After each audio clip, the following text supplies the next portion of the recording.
Vamos abrir a escritura no livro de Apocalipse, capítulo 3, dando continuidade ao que nós começamos a falar na semana passada. Lembrando que nós estamos abordando uma série de 7 temas, né? Todos baseados em Apocalipse capítulos 2 e 3, carta às 7 igrejas, mas não do ponto de vista escatológico, mas do ponto de vista dos fundamentos que aqui são apresentados, enquanto os fundamentos necessários para uma vida cristã vencedora. Ou seja, nós acreditamos que quando Cristo fala a nós nessas cartas, Ele aponta a causa, né, de todo o fracasso cristão. Ele aponta também a causa de todo o sucesso de uma vida cristã vitoriosa, porque Jesus, nessas cartas, ele apresenta um panorama da história da igreja, no que diz respeito a todos os acontecimentos que teriam lugar na história da igreja, coisas positivas e coisas negativas. As negativas são as coisas que iriam ferir a vida da igreja, fazer a igreja se desviar do reto caminho, do reto proceder, e ao passo que as coisas positivas é aquilo que Cristo apresenta como sendo a solução, a saída para aquele que deseja vencer toda a degradação, seja da doutrina ou seja do viver cristão, tá bom? E estamos aqui então falando sobre o 6º fundamento, e portanto estamos falando na 6ª carta dessas 7, carta à igreja em Filadélfia, tá bom? Ao anjo da igreja em Filadélfia escreve: essas coisas diz o santo, o verdadeiro, aquele que tem a chave de Davi, que abre e ninguém fecha, ou que abre e ninguém fechará, e que fecha e ninguém abrirá. Conheço as tuas obras, eis que tenho posto de ti uma porta aberta, a qual ninguém pode fechar, que tens pouca força, entretanto guardaste a minha palavra e não negaste o meu nome. Amados, semana passada nós começamos a falar sobre essa carta, e o tema que nós demos a essa carta, ou a essa mensagem é: amar os irmãos, guardar a palavra e não negar o nome. Ou seja, esses 3 pontos são apresentados nessa carta à igreja em Filadélfia. Ou seja, essa carta ela não apresenta nenhum problema, nenhum desvio, nenhuma corrupção, nenhum adulteramento na parte da doutrina da igreja. Pelo contrário, a igreja em Filadélfia, ela é o retrato de uma igreja sadia. Filadélfia é o retrato de uma igreja cujos membros, cujos irmãos, eles têm uma vida adequada de acordo com a vontade de Deus. Portanto, poderíamos dizer que essa carta à igreja em Filadélfia, ela fala da identidade de um cristão vencedor. E são 3 as características nesta carta de um cristão vencedor. Imagine só que se nós perguntássemos aos irmãos qual é a característica de um cristão ou de um crente, aí as pessoas dirão uma série de características, né? E talvez, eu imagino, poucas pessoas responderiam o que de fato caracteriza um cristão autêntico, que tem uma vida cristã autêntica. Imagine só falar que uma vida cristã autêntica, ou um cristão cuja vida espiritual seja autêntica, é primeiramente amar os irmãos. Jesus mesmo disse numa ocasião, no Evangelho de João, que no momento em que nós nos amarmos uns aos outros, o mundo saberá que nós somos discípulos de Cristo. Então ele é colocado o amor como sendo uma marca, uma característica primordial do cristão. Não entenda cristão como alguém da religião do cristianismo. A palavra cristão, quando surge, ou quando surgiu pela primeira vez, surgiu em Antioquia. E não foram os crentes que se autodenominaram cristãos. Disseram: nós somos cristãos, essa é a nossa denominação, esse é o nome da igreja. Nada disso. É dito que as pessoas da cidade de Antioquia, quando viram o comportamento dos cristãos, quando perceberam que eles tinham uma certa relação e uma identidade no viver semelhante ao viver de Cristo, Então logo eles chamaram aqueles irmãos de cristãos. Ou seja, foram pessoas de fora que viram nos crentes o Espírito de Cristo. Então, assim como era Cristo, assim eram também os irmãos em Antioquia, a ponto de as pessoas de fora, que não são da igreja, passarem a chamá-los de cristãos. A palavra cristão vem de Cristo. Portanto, um cristão é aquele cujo viver se aproxima, se assemelha ao viver e à vida do próprio Cristo. Portanto, o amor é uma marca. Como nós dissemos na semana passada, o próprio tema da carta, né? Carta à igreja Filadélfia, a palavra Filadélfia significa amor fraternal, amor fraterno, amor aos irmãos, amor dos irmãos. Ou seja, logo no título você vê a primeira marca. Mas não eram apenas irmãos que se amavam uns aos outros, né? Falamos aqui na semana passada que esse amor aos irmãos, nós vimos aqui o conceito de amor.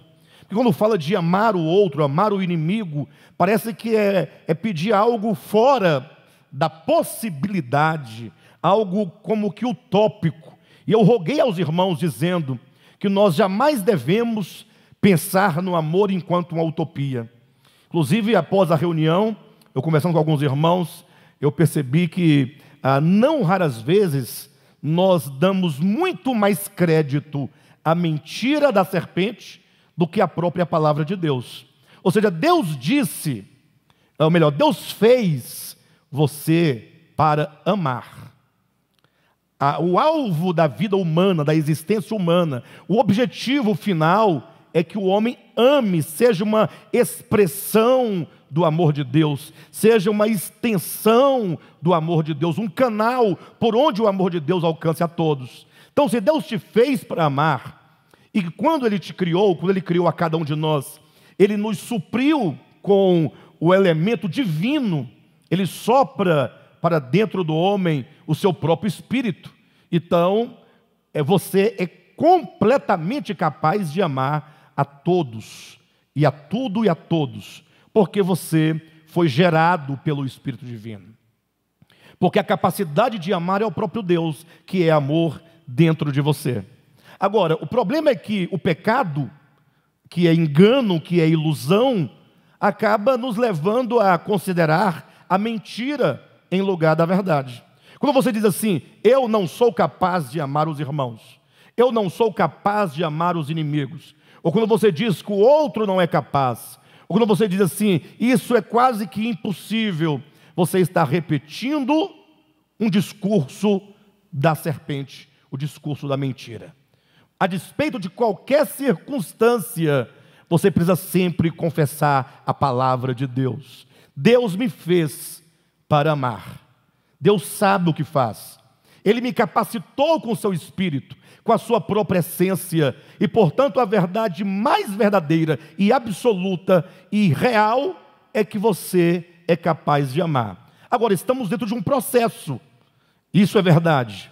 O fato de nós estarmos no processo, termos dificuldades e estarmos ainda em crescimento, não significa nem que é uma utopia, nem que é impossível. Pelo contrário, significa que o Senhor está nos curando, o Senhor está nos transformando, o Senhor está modificando o nosso coração, tirando o coração de pedra, colocando um coração de carne. O Senhor está gerando em nós uma nova consciência, uma nova percepção acerca de Deus, acerca do mundo criado, acerca de mim mesmo, acerca do outro. Isso o Senhor está fazendo. Essa é a obra de salvação que está acontecendo em nós, na medida ou na proporção em que nós ouvimos e acolhemos a palavra de Deus. Vimos que esse amar os irmãos não é aquele amor romântico, não é? Que você simplesmente idealiza algo, você pensa assim, puxa, para eu amar o meu inimigo, então eu vou ter que conviver diariamente com ele, ir à casa dele, sair com ele. Nós vimos que não é bem assim. Nós devemos amar os irmãos a partir de uma consciência posta na verdade.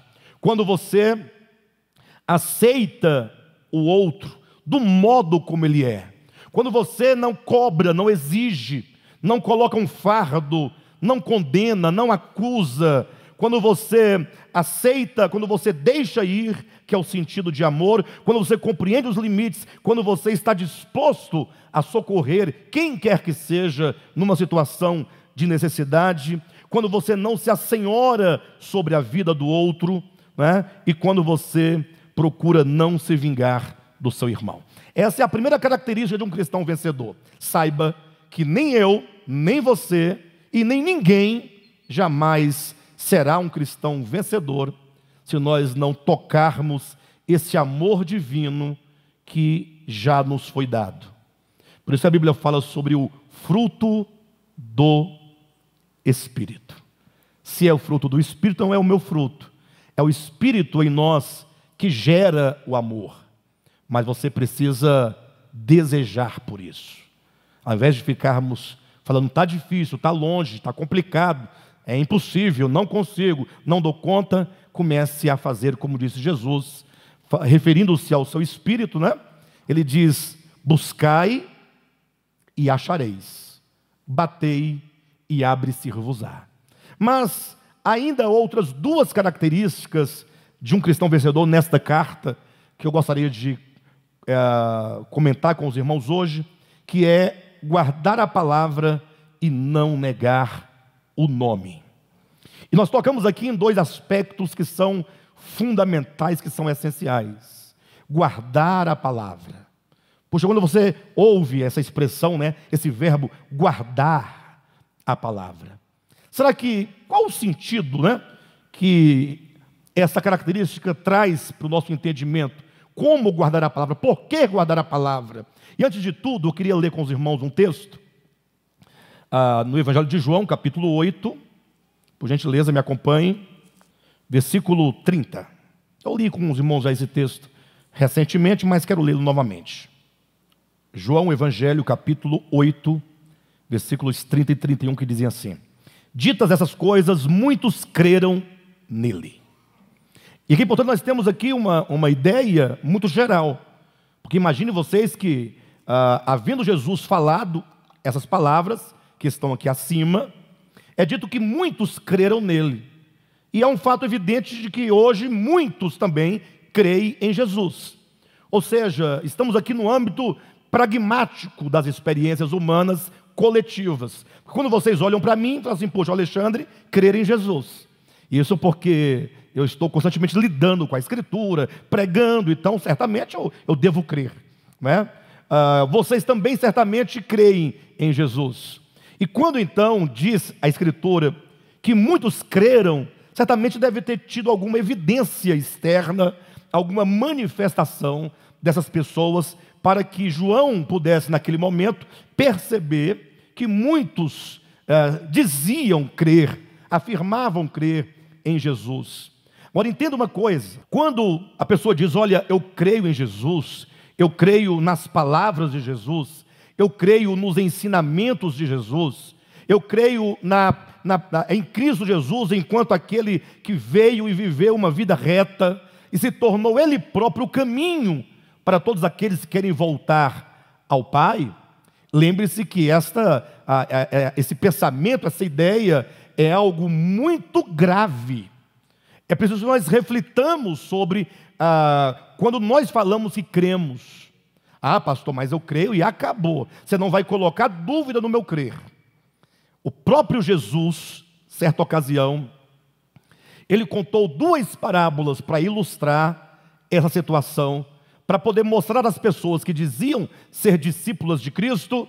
Jesus diz assim, então, qual é o homem, atenção nessas palavras de Cristo, que se propondo a construir uma torre, primeiramente ele não se assenta para fazer os cálculos, para saber se tem os meios de concluir aquela obra, para não acontecer que, tendo ele começado a construir a torre, ele não tenha os meios de concluí-la, ele deixa a obra pela metade, e as pessoas vendo uma obra inacabada, digam, este homem começou a construir uma torre e não a concluiu. e as pessoas passam a zombar deles. Jesus disse uma outra parábola em seguida. Ou, qual é o rei que indo a uma batalha, batalhar contra um outro reino, tendo ele aqui uma quantidade de soldados, ele primeiramente não analisa se ele tem os meios, os recursos para vencer aquela batalha, para não acontecer que, estando o outro ainda em meio ao caminho, esse daqui manda uma mensagem pedindo paz, porque não vai suportar aquela batalha, porque descobriu no meio que não daria conta de vencer os seus inimigos.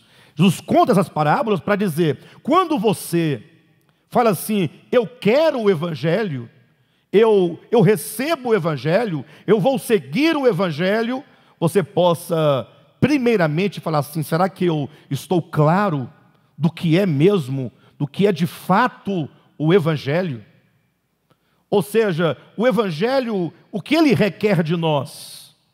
Não pense você que o Evangelho é simplesmente você ter uma religião. O Evangelho não tem nenhuma relação com nenhuma religião, absolutamente. O Evangelho é um modo de viver. O Evangelho é uma visão celestial. O Evangelho é um coração que está disposto a viver a vontade de Deus.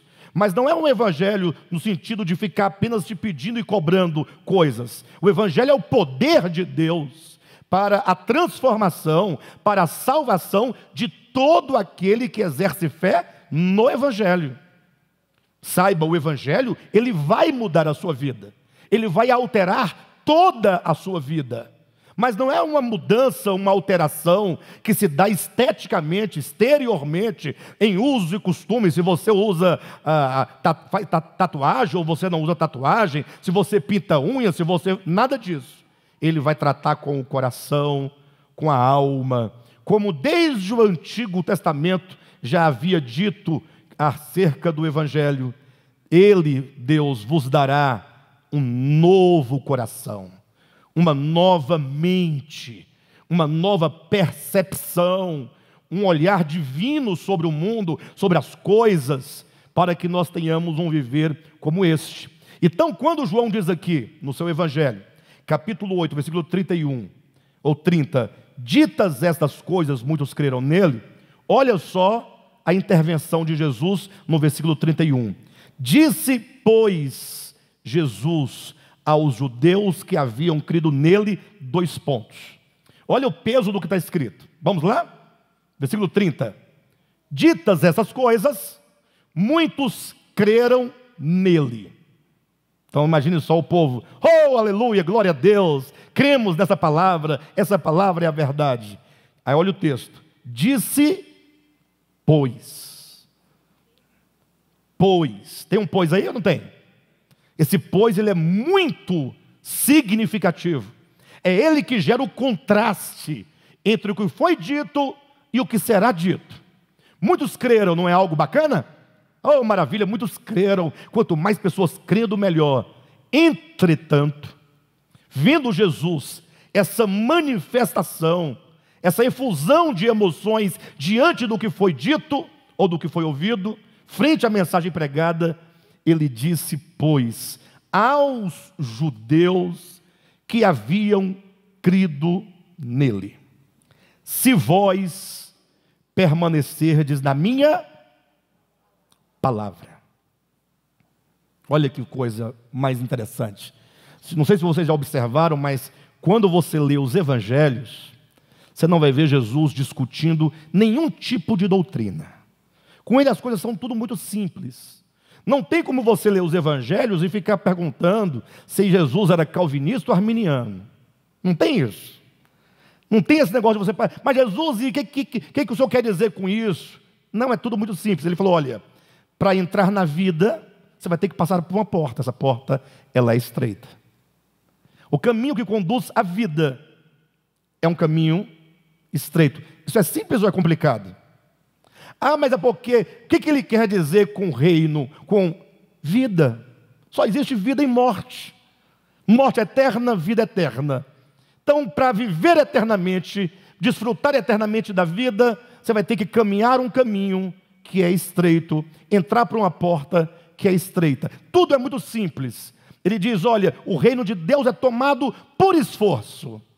Não um esforço carnal, de leis humanas, de mandamentos carnais, de obras rituais, nada disso. Mas é o esforço da luta que acontece diariamente entre a carne e o espírito. Ou vocês não têm luta interior? Paulo diz que há uma guerra renhida sendo travada dentro de nós. Carne e espírito lutam, militam um contra o outro. Alguém tem que vencer, alguém será derrotado. E essa luta interior, a luta que acontece na consciência, no coração, é um diálogo constante de vozes interiores, querendo te levar para um lado ou para o outro. Ele fala assim: olha, você vai ter que tomar decisões tão dramáticas na sua vida, que seria mais ou menos assim: se o teu olho direito te faz pecar, arranca-o, porque é melhor entrar na vida com um olho só, do que você entrar para a morte eterna com os seus dois olhos. Se a sua mão direita te faz pecar, arranca, corta a sua mão, que é melhor entrar com apenas uma mão na vida, no reino, a não entrar de jeito nenhum. Ou seja, essa atitude agressiva, e cuidado, porque arrancar o olho e cortar a mão não significa arrancar o olho e cortar a mão, porque pode ser que alguém ouvindo isso, muito disposto, pastor Josué, chegue em casa e arranque o seu olho, e vaze o seu olho, e depois fala: foi o pastor Alexandre que me mandou. Simplesmente quando diz arranca o teu olho, quer dizer, você vai ter que ter uma disposição de ir de encontro aos seus próprios prazeres. Você vai ter que, na medida que você vai se conhecendo, você vai se percebendo mal, perverso, mesquinho. E aí você então, vem a palavra, e aí começa a luta, começa a batalha interior. E você, pelo poder do Espírito Santo, terá que tomar decisões tão graves e tão sérias, como que arrancar o olho ou cortar a mão. É o sentido dessa decisão sua, por tudo ou nada. Por isso diz Jesus: se vós permanecerdes, versículo 31, na minha palavra. Ou seja, por ele diz: se permanecerdes. Essa é a grande questão. Se vós permanecerdes. A pessoa está lá animada, fala assim: eu vou estudar, agora eu resolvi estudar. Vou estudar. Animada, né? Sim ou não? Voltar a estudar, vou me formar em engenharia. Coisa boa, hein? Aí, só que ela não parou para pensar que vai ter que estudar 5 anos. E que nesse percurso vai ter que abrir mão de muitas coisas. Se você quiser mesmo estudar, de fato e de verdade, ter uma formação de fato e de verdade, você vai ter que... Tem muita gente no churrasco, você em casa fazendo o trabalho. Vai ter que ler os livros, as obras. Vai ter que se preparar para a prova, fazer trabalho, etc. Então você vai ter que... Você sabe, é um caminho difícil. Então a pessoa começa muito o quê? Muito empolgada.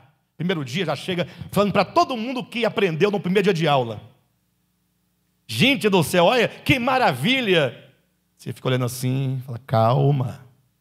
Primeiro dia de aula, primeira semana, primeiro bimestre, quando vem as primeiras provas, a pessoa começa a perder o semblante.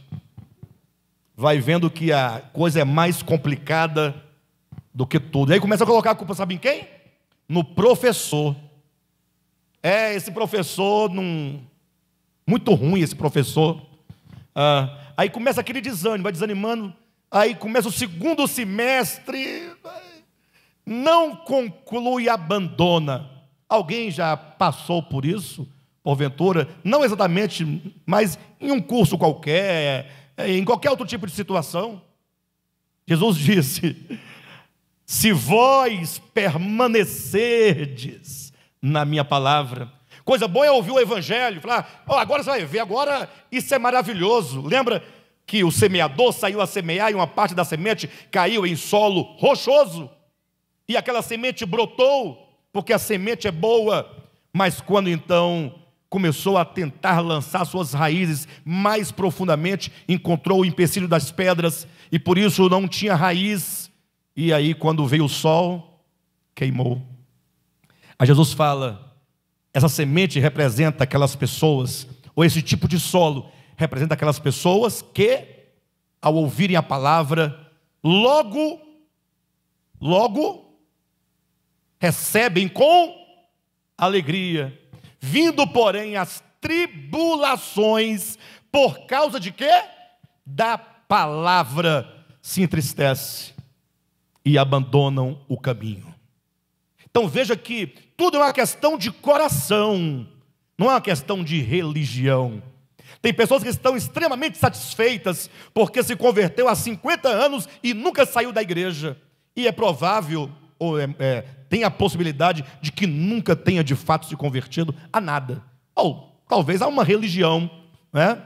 Mas Jesus fala, se vós permanecerdes na minha palavra, sois verdadeiramente meus discípulos.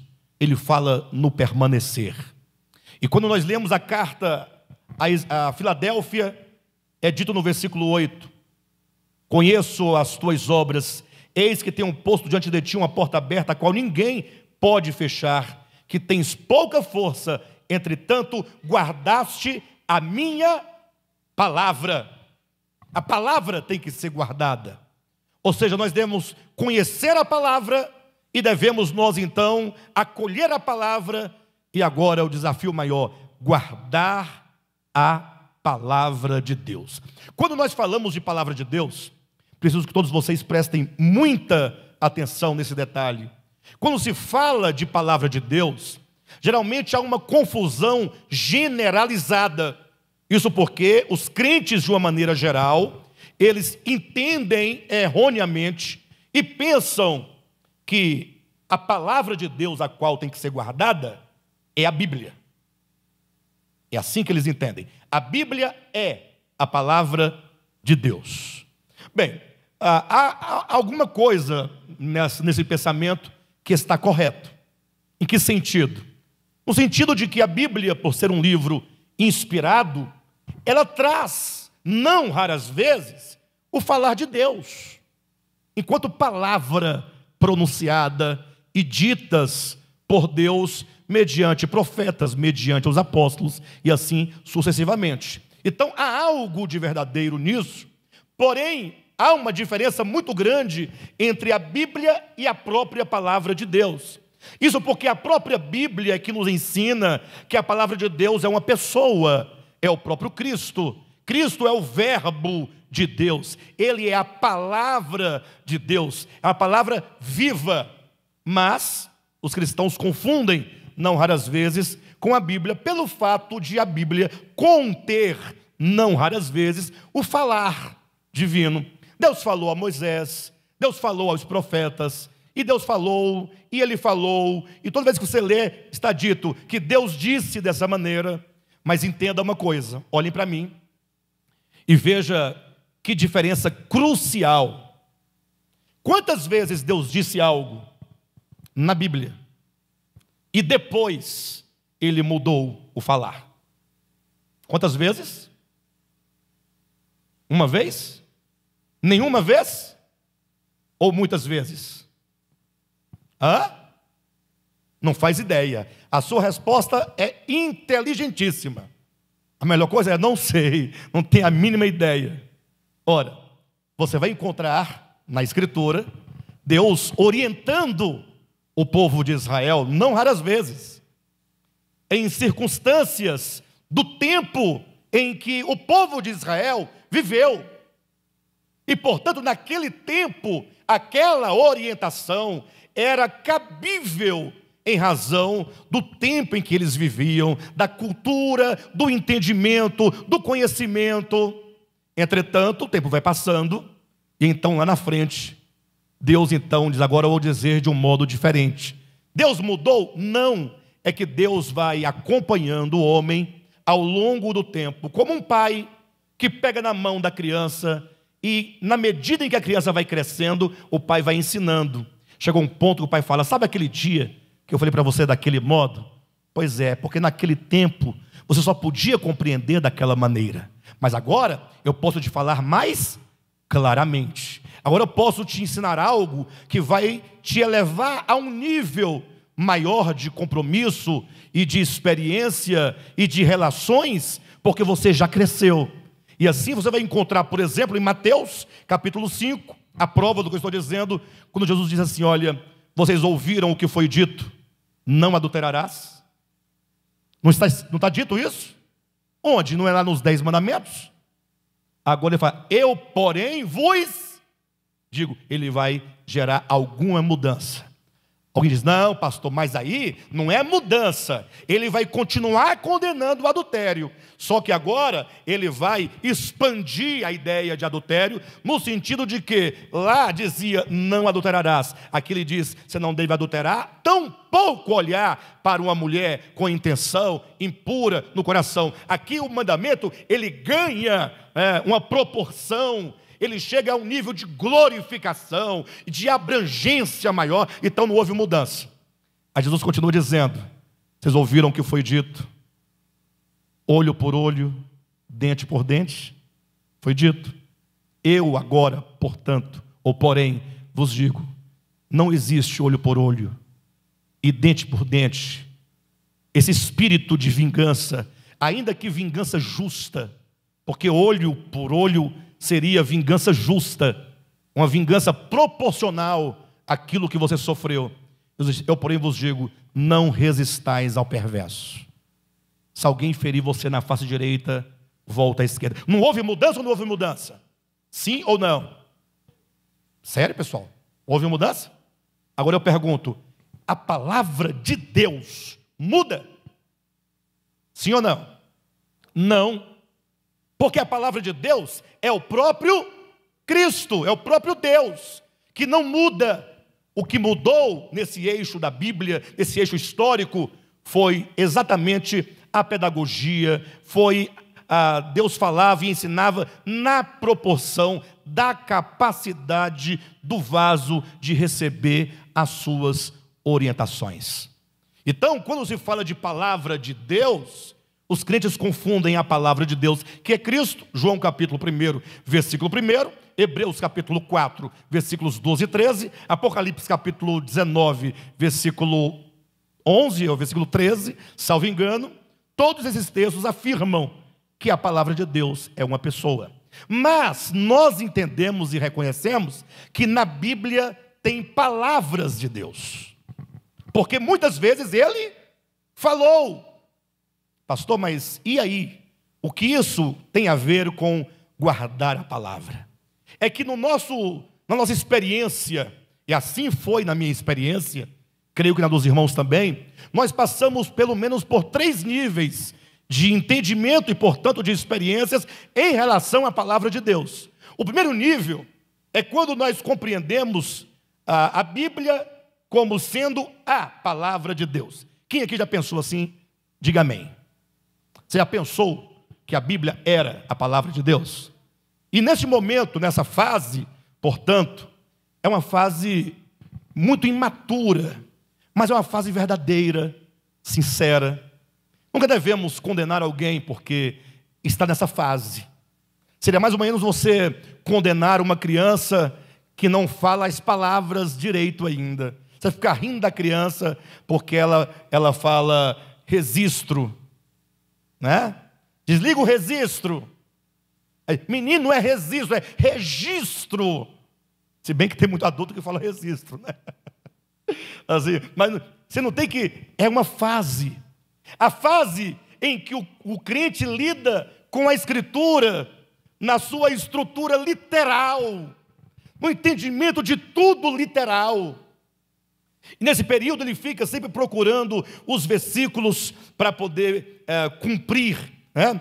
Será que eu posso fazer isso? Aqui tem um texto que diz que eu não posso fazer isso. E aquilo, aqui diz que eu posso fazer isso. Ele é conduzido pela Escritura, no sentido externo. Ele tem todos os textos lidos, quando não for parábolas nem profecia, mas lidos literalmente e, portanto, ele tem uma relação de uma obediência externa a qualquer tipo de mandamento, a qualquer tipo de ensinamento bíblico. É uma fase que todos nós certamente passamos, e nessa fase a pessoa pensa assim: poxa, eu guardo a palavra. Inclusive, tem até um zelo extremado pelo próprio livro, né? Eu me recordo que a minha mãe não deixava nós colocarmos uma nota de dinheiro dentro da Bíblia. Não podia, porque é pecado. Ou seja, não vejo razão para não colocar, e nem razão para colocar. Mas o entendimento é que isso aqui é santo. Não, santo ou santas são as palavras pronunciadas, ou seja, palavras que não são profanas. Mas uma fase muito boa, porque uma fase de muita sinceridade. Mas logo nós caminhamos para um próximo passo, se bem que é um passo muito difícil e doloroso de se dar. Quando você começa a compreender que a Bíblia, ela fala de coisas muito grandes, atenção, de coisas muito profundas, e que não raras vezes ela usa uma linguagem simbólica. Você entende que você precisa se aproximar da Bíblia com mais cautela, não é? Com mais calma, e procurar refletir melhor o seu entendimento, para que você não fique pensando, né, que porventura as coisas são do modo como estão escritas. Mas pastor, e não é do modo como está escrito? Lógico que não. Por exemplo, imagina você, pensa comigo, havia uma árvore no meio do jardim chamada árvore do conhecimento do bem e do mal. Havia outra chamada árvore da vida. Então, a pergunta simples: será que existe uma árvore chamada árvore da vida? Ou será que quando a Bíblia fala de duas árvores, ela fala de dois princípios? Essa é a pergunta. Porque se você acha que tem uma árvore cujo fruto dá vida ao homem, então você vai ter que concordar que tem Deus dá vida ao homem e tem uma árvore que, não sendo Deus, também dá vida ao homem. Ou que Deus ficasse brincando de pegar a vida divina dele e esconder dentro de um fruto. E o pior, tem pessoas que dizem que foi arrebatada ao céu. Eu já ouvi dezenas de vezes isso. E chegando lá, a pessoa diz: eu vi a árvore da vida. E eu ia comendo fruto, ó. Quando eu peguei no fruto, o Senhor me devolveu a terra. Tem disso. Aí a pessoa no segundo estágio começa a entender que a Bíblia tem que ser lida espiritualmente. Assim como está lá em 1 Coríntios capítulo 12, melhor, capítulo 2, quando Paulo diz: olha, o homem natural, ele não entende as coisas do Espírito, porque ele quer julgar as coisas de Deus conforme a concepção, o entendimento e o juízo humano. Aí Paulo diz: as coisas espirituais só se entendem espiritualmente. Isso aqui é um princípio. Ou seja, o espírito humano, onde Deus habita, a habitação divina no espírito humano, tudo que se relaciona ao homem, espiritualmente falando, não pode ser confundido com coisas meramente externas. Esta é a razão porque Jesus disse: o que está fora do homem não pode contaminá-lo. Tudo que está fora não contamina. Uma vez entrando no homem, não pode contaminá-lo. Olha que coisa mais simples e tão profunda ao mesmo tempo. Sabe por que não contamina? Porque o alimento que você come, ou a bebida que você bebe, olha as razões de Cristo. É Ele que dá essas razões. Ele diz: assim como o alimento é material, ele vai entrar para o ventre, cuja natureza também é material e física.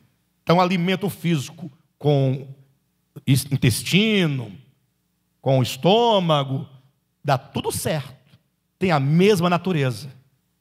Agora, tratando-se do coração, ele diz: o problema do pecado está no coração, porque é do coração que procedem.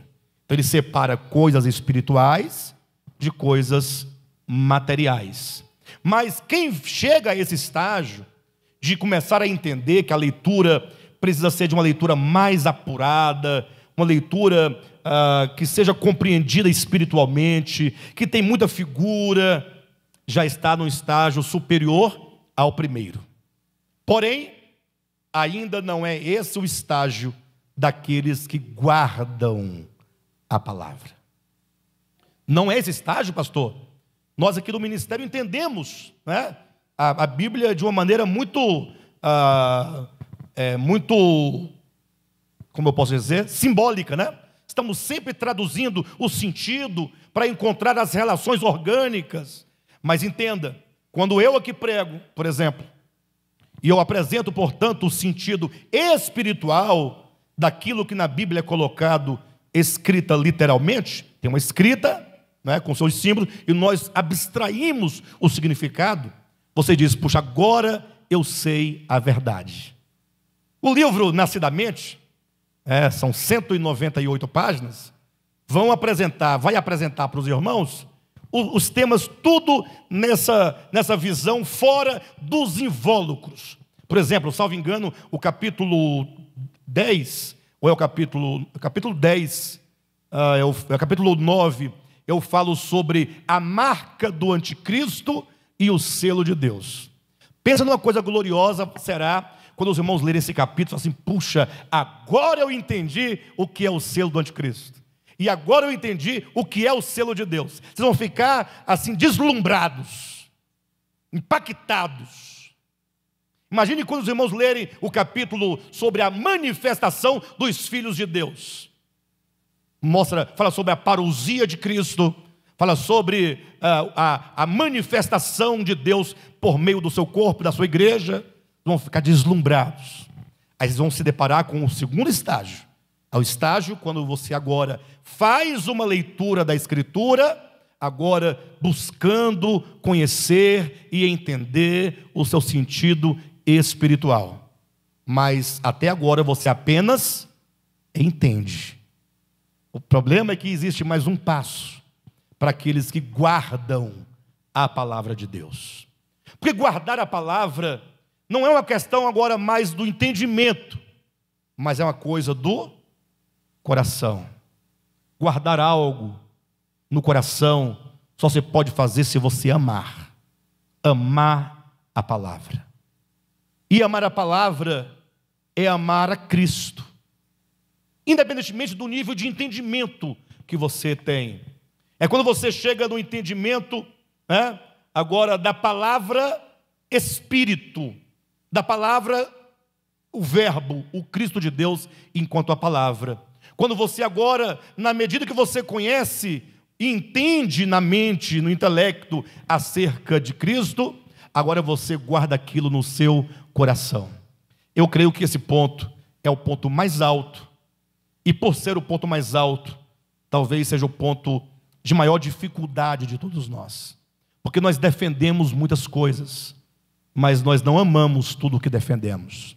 Às vezes defendemos um certo ponto de vista, até mesmo pelo embate teológico, para você poder demonstrar aos outros que você tem a melhor compreensão do tema tal, que você encontrou uma chave, uma solução. Mas a palavra, antes de ser algo a ser exposto, a palavra é para ser guardada. É dito na Escritura que quando Cristo estava na terra, é dito que muitas coisas Maria ouvia e via acerca de Jesus, e é dito que ela em silêncio guardava tudo no seu coração. Então a palavra de Deus, que é Cristo, quando até mesmo ensinada ou escrita na Escritura, em livro, na pregação, você ouve. Você precisa desenvolver esse coração receptivo. Por isso que é dito lá em Colossenses, portanto, habite ricamente Cristo no vosso coração. Esse habitar ricamente não é uma questão. Como é que habita ricamente? Se eu perguntar, Cristo habita no coração? Habita. Ele habita. Ele habita. E como é que é habitar ricamente? É muito. E como é que está aí dentro? Tem muito habitando de Cristo aí dentro de você? Aí você fala assim, tem, mas Então, isso depende de um coração que deseja ardentemente por Cristo.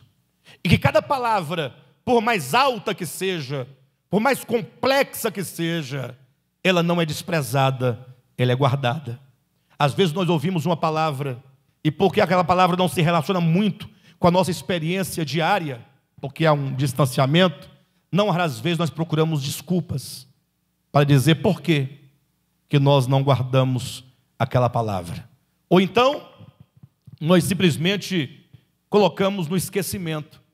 Quantas vezes a palavra vem e vai, e ela não fica? A verdade, a palavra acerca do Cristo de Deus. Então você tem que desejar uma experiência com a própria palavra, com o próprio Cristo. E isso equivale também a não negar o nome.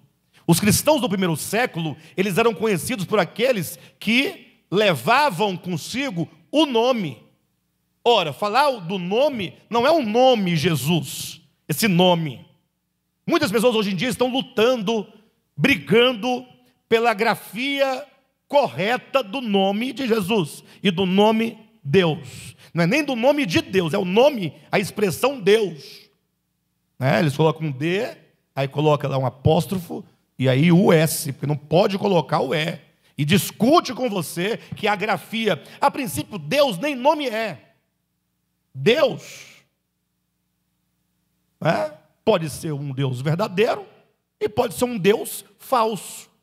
Por isso há os falsos deuses.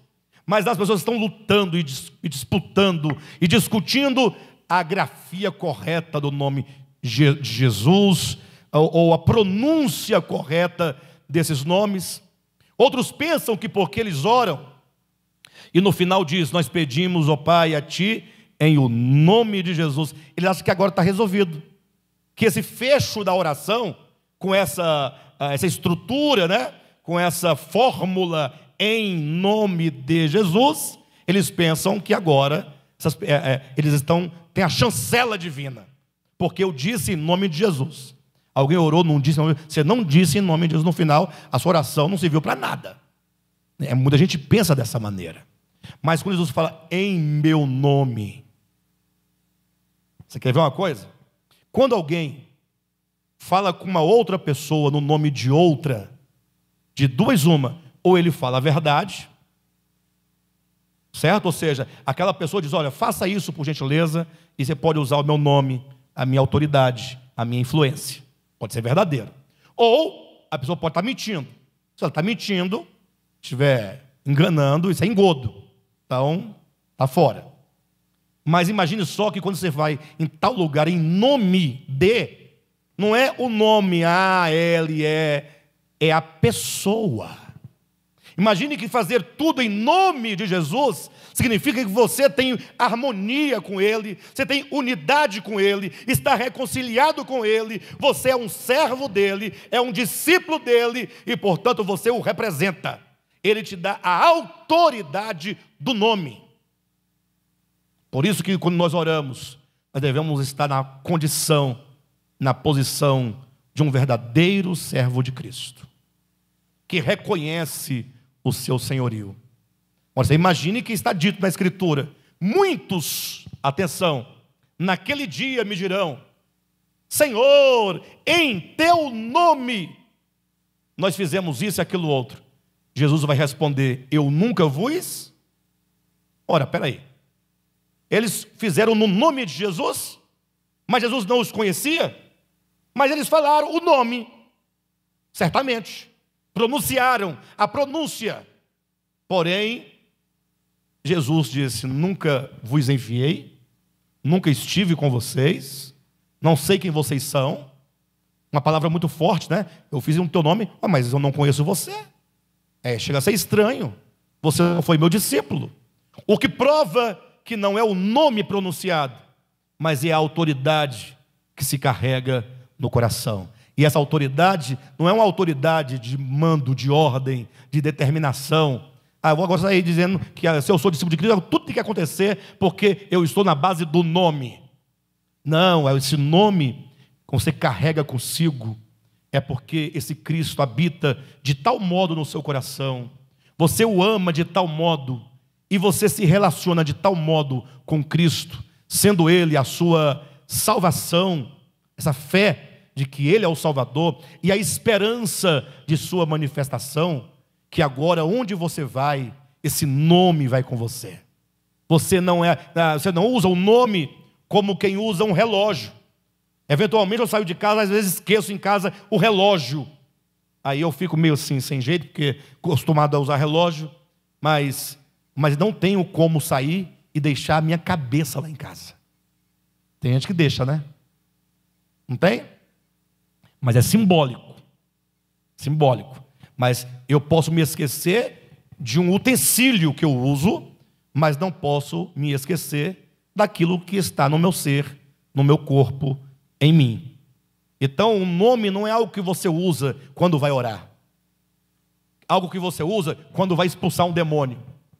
Não é algo que você usa quando vai para a igreja.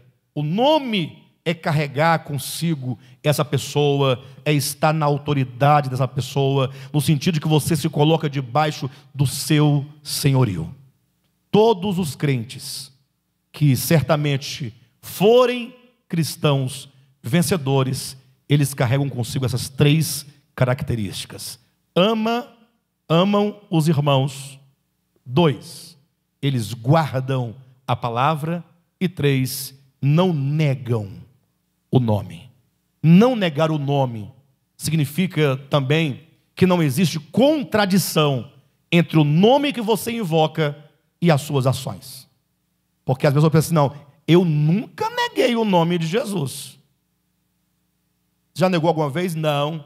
Como assim? Não, Pedro negou quando disse que não conhecia. Eu nunca fiz isso. Só que às vezes as nossas obras, nosso viver, nega o nome. Não corresponde ao nome de Cristo. Por isso que Paulo diz que nós devemos andar de modo digno à vocação a que nós fomos chamados. Tem que ter uma relação estreita entre aquilo que professamos, o Cristo que habita em nós e a nossa vida exterior. Amém?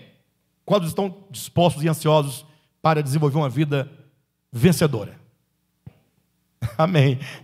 Mas começa assim, nesse amém, aí depois vai melhorando, aumentando o tom da voz.